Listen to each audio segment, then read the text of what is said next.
পরিচ্ছেদ ১৬। সংখ্যাবাচক শব্দ। যেসব শব্দ দিয়ে সংখ্যা বোঝায় সেগুলোকে সংখ্যাবাচক শব্দ বা সংখ্যা শব্দ বলে। ১, ২, ৩, ৪, ৫, ৬ প্রভৃতি সংখ্যা শব্দ। এগুলো এখানে কথায় লেখা হয়েছে, আবার বিশেষ কিছু বর্ণ বা সংকেত দিয়ে এগুলো প্রকাশ করা যায়, যথা ১, ২, ৩, ৪, ৫, ৬ প্রভৃতি সংখ্যা শব্দ। এগুলো এখানে অঙ্কে বা সংখ্যা বর্ণে লেখা হয়েছে।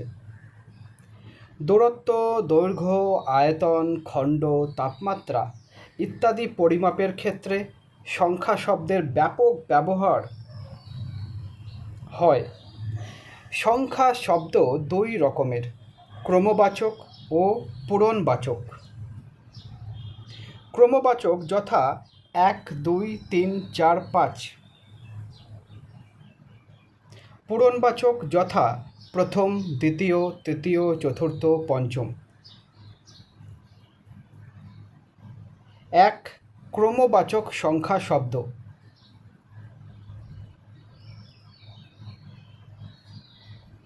একের পর এক যে সংখ্যাগুলো আসে সেগুলো ক্রমবাচক সংখ্যা শব্দ।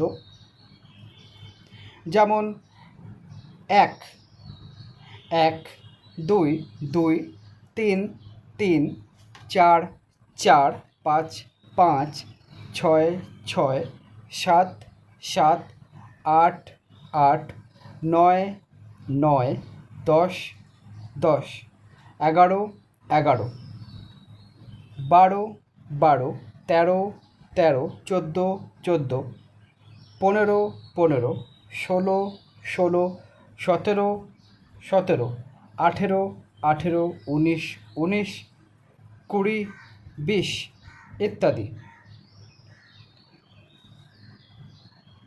ক্রমবাচক সংখ্যাবর্ণের সুবিধা হলো এতে ১ থেকে ৯ এবং 0 দিয়ে অসীম সংখ্যার পূর্ব পর্যন্ত ক্রম তৈরি করা যায়। ক্রমবাচক সংখ্যা শব্দের এক বা একাধিক প্রতিশব্দ রয়েছে। এগুলো কখনো স্বতন্ত্রভাবে ব্যবহৃত হয়, কখনো সমাসবদ্ধ শব্দের পূর্বপদ হিসেবে ব্যবহৃত হয়। যেমন ২ সংখ্যা শব্দের প্রতিশব্দে দি, দু এবং দো। ৩ সংখ্যা শব্দের প্রতিশব্দ ত্রি এবং তে। ২ পূরণবাচক সংখ্যা শব্দ।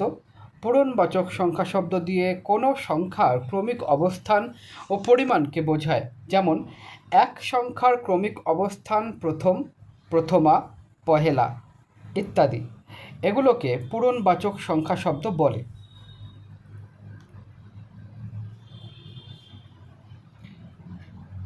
পূরণবাচক সংখ্যা শব্দ ৩ ধরনের হয়। ১ সাধারণ পূরণবাচক, ২ তারিখ পূরণবাচক ও ৩ ভগ্নাংশ পূরণবাচক। সাধারণ পূরণবাচক ক্রমবাচক সংখ্যার পর্যায় বা অবস্থানকে নির্দেশ করতে সাধারণ পূরণবাচক হয়ে থাকে। যেমন প্রথম, দ্বিতীয়, তৃতীয়, চতুর্থ, পঞ্চম, ষষ্ঠ, সপ্তম, অষ্টম, নবম, দশম, একাদশ বা ১১তম ইত্যাদি। সাধারণ পূরণবাচক সংক্ষিপ্ত রূপেও লেখা যায়, যেমন প্রথম, দ্বিতীয়, তৃতীয়, চতুর্থ, পঞ্চম, ষষ্ঠ, সপ্তম, অষ্টম, নবম, দশম ইত্যাদি। ১১ থেকে ১৮ পর্যন্ত সংখ্যার পূর্ণ পূরণবাচক ও সংক্ষিপ্ত পূরণবাচক দুই রকম, একাদশ,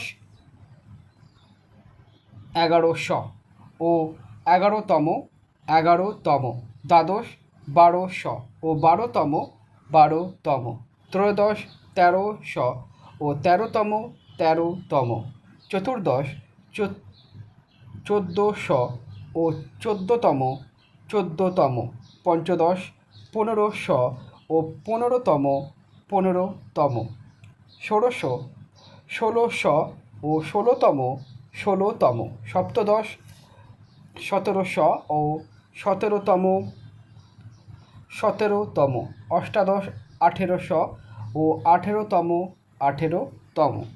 19 থেকে 99 পর্যন্ত সংখ্যার সংক্ষিপ্ত পূরণবাচকে শুধু তম প্রত্যয় যোগ করা হয়, যথা 19তম বা ঊনবিংশতিতম, 19তম, 20তম বা বিংশতিতম, 20তম, 21তম বা একবিংশতিতম, 21তম, 28তম বা অষ্টাবিংশতিতম, 28তম, 49তম বা ঊনপঞ্চাশতম, 49তম, 80তম বা অশীতিতম, 80তম, 90তম বা নবতিতম, 90তম, 99তম বা নবনবতিতম, 99তম ইত্যাদি। বাংলা ভাষায় সাধারণ পূরণবাচকের নারীবাচক রূপের ব্যবহার আছে, যেমন প্রথমা, প্রথমা, দ্বিতীয়া, দ্বিতীয়া, তৃতীয়া, তৃতীয়া, চতুর্থী, চতুর্থী, পঞ্চমী, পঞ্চমী, ষষ্ঠী, ষষ্ঠী, সপ্তমী, সপ্তমী, অষ্টমী, অষ্টমী, নবমী, নবমী, দশমী, দশমী, একাদশী, একাদশী, দ্বাদশী, বারোশী, ত্রয়োদশী, তেরোশী, চতুর্দশী, চোদ্দশী, পঞ্চদশী, পনেরোশী, ষোড়শী, ষোলোশী, সপ্তদশী, সতেরোশী, অষ্টাদশী, আঠেরোশী ইত্যাদি। তারিখ পূরণবাচক।